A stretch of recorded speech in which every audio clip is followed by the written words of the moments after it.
In today's video, I'm gonna show you how to defeat the once more onto Tales of Forest, the green dragon in Dragonheir Silent Gods on the highest difficulty and get more pages, more poem pages or whatever they're called to get more scrolls for your heroes because that's what matters.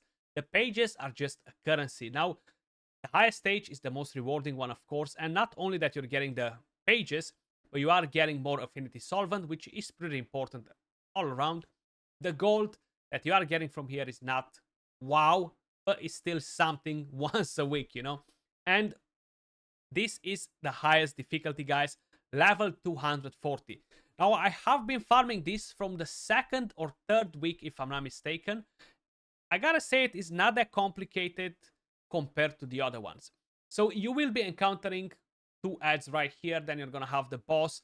The boss will every now and then spawn some minions, and you do need to have some sort of AoE damage. You do need to have some sustainability, to have some support for your team. And I'm not gonna run actually any legendaries in here. Let me just do it with somebody else.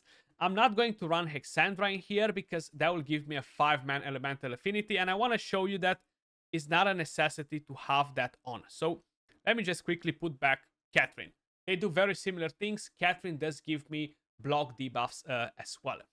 I have Dane as the main AoE damage dealer in here. That will help me a lot to clear the waves when they spawn. I have Tunnelman to help me melt the boss. So if you have a champion that sprays a lot of damage, deals very good single target damage, definitely considering using it in there because it will help you with the boss.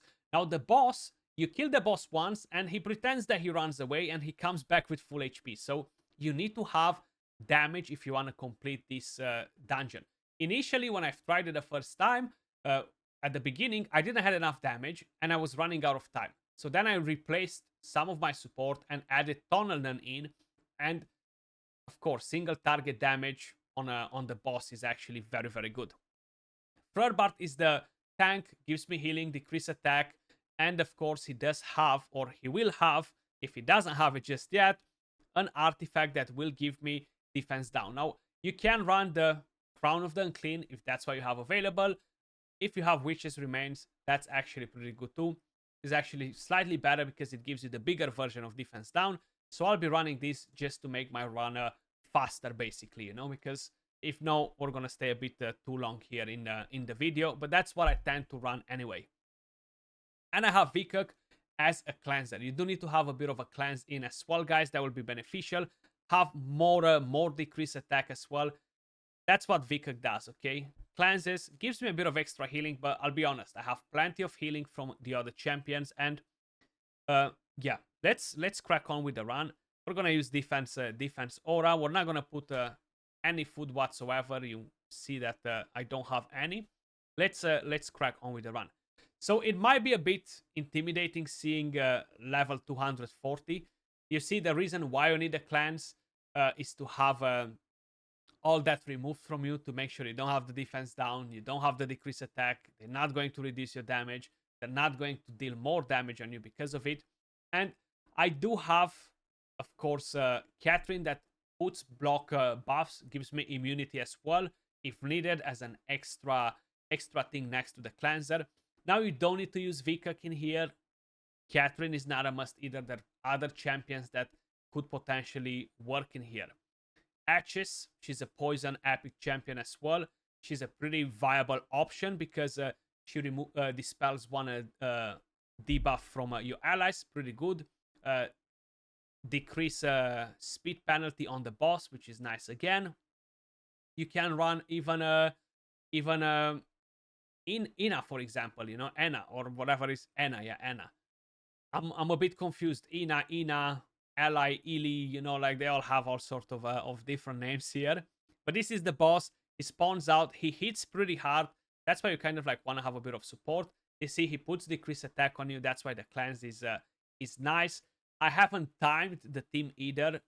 Just I kind of like let it go full chaos, just so you guys see that if you work on your team with different champions, you will make it work. This is just chuck in the champions and let them go freestyle. What I'm doing here, just to show you that it's not as complicated to defeat this boss, honestly.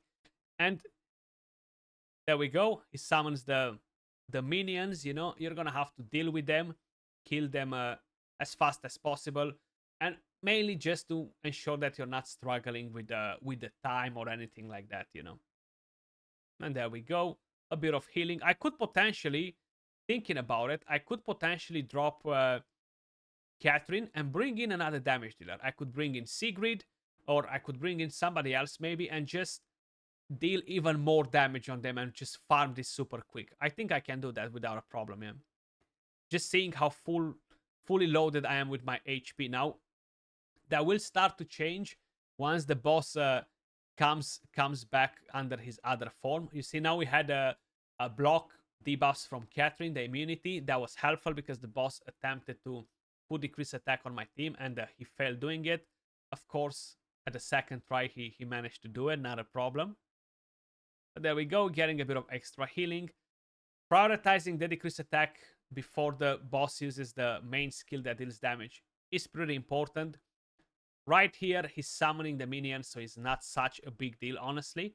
But it's going to be a bit more important once we're going to get to his second form. Once he runs away and comes back to us. And I'm going to show you the builds after on my heroes as well, guys. I'll be honest, I haven't really changed much on them. I've been focusing quite a bit to farm the goblin. I leveled up a lot of heroes for the Pillar of Trials, you know, so I have that slowly covered, but I still have quite a few stages to push in there. I feel like I'm stuck at the moment on the Frost Necrosis element, so I might have to maybe summon a couple of new heroes or something, or try to get slightly better gear. Some scrolls for some of the heroes would be massive. But there we go. So how you may notice is pretty straightforward. The highest damage dealt, of course, is Tonelin, 49%, and that's because we have single target enemies, and it's very, very beneficial for her to smack them. Then Dane is not far behind with 38%, almost 40%, you know, and that's pretty good. I love Dane, love Tonelin. I'm loving all these epic champions being so useful in Dragonheir, man. I'll be honest with you guys. Let me know what you think. How many of you are using tons of legendaries, and how many of you are using epics and rares? Like I have quite a few legendaries now on my account. I summoned probably like 5 or so this season. I had 7 or 8 from the beta. I think 7 if I'm not mistaken, or something like that. And I tend to use epics more than legendaries. Like honestly, the only legendary that I'm using every day is Erich for the Vortex. So there we go. This boss right here will just hit, will not summon minions anymore. So this is kind of like his second form. And that's what is more important, to make sure you have that decrease attack down on as often as possible. If no, it's very likely for the boss to kill some of your champions. The boss does pretty serious damage here, you know. Like the ultimate, for example, the green dragon generates a shield and master strength, deals damage to all enemies if the shield is not broken within a period of time. So if you're not breaking the shield, of course, the boss will deal big damage on you. You know, you see, that was pretty good damage. I didn't have decrease attack either. I still survived. And either you're making a preset to time when they're using their ultimates on the boss. Either you bring in another damage dealer instead of one of the supports from here. It's not 100% a necessity to have the cleanser in there, but it's helpful.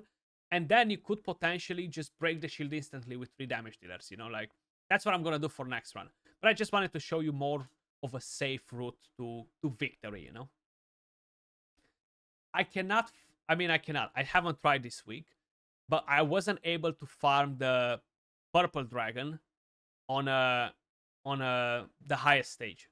It just one-shots my champions. I feel like I need Ergander in there to put that decrease attack down instantly on the boss, so he doesn't one-shot my team, you know. But this is pretty straightforward. Let me check a bit the damage here.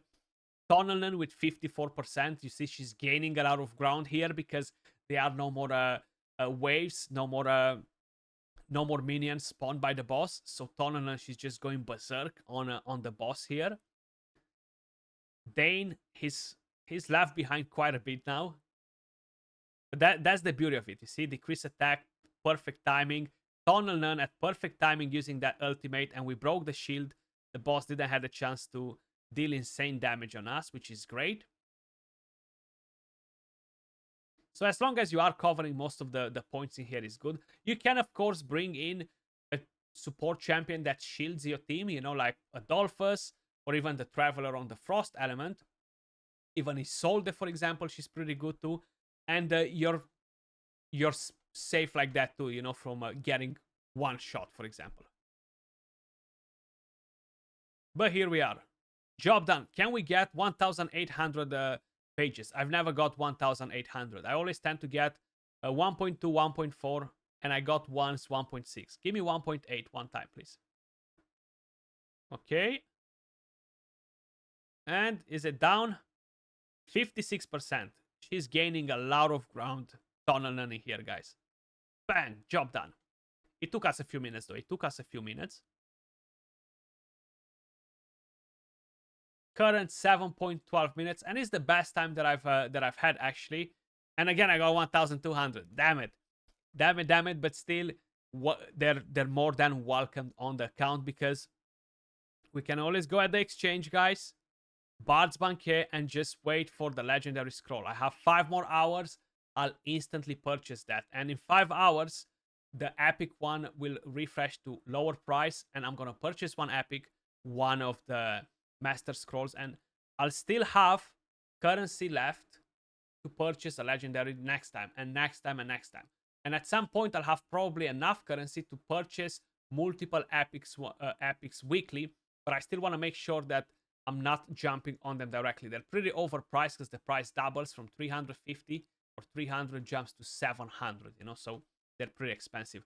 But let me just quickly show you the builds that I had on the hero so you guys have a bit of an idea of what was happening there. So we have Dane. He's built on an Executioner set.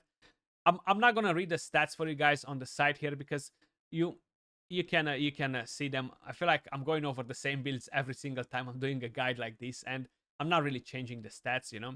Attack, crit rate, crit damage, some accuracy, but I've seen he was getting resisted quite a bit, and that's mainly because I haven't used any food either. Tunnel Nun, just a regular build for my Vortex. 80 crit rate, kind of like a must on her. As much attack, as much crit damage, just to bump a lot of damage from the champion. Then we had Frorbart, same set, same stat. You know, like high defense, high HP, high accuracy. That's pretty much what you want to have on this bad boy. Then we had Catherine. She's built on a Radiant set, basically. So this gives her a bit of healing, gives her enlightenment. Nothing that makes anything too spectacular, honestly. Just survivability. That's basically what I want her. Survivability, enlightenment, and you want to have as much skill haste as possible. And the last champion was Vik, if I'm not mistaken. He is on a Brotherhood set. That gives increased attack to my damage dealers, so that's actually pretty beneficial for him. And again, the main thing that I prioritized on him was accuracy, survivability, and having some skill haste, guys. But that is the run on the Green Dragon. This will work on every single stage. You know how it goes. Appreciate every single one of you guys watching. If you enjoy the content and find it helpful, make sure you smash a like and subscribe to the channel. I'll catch you all soon in the next video. Peace.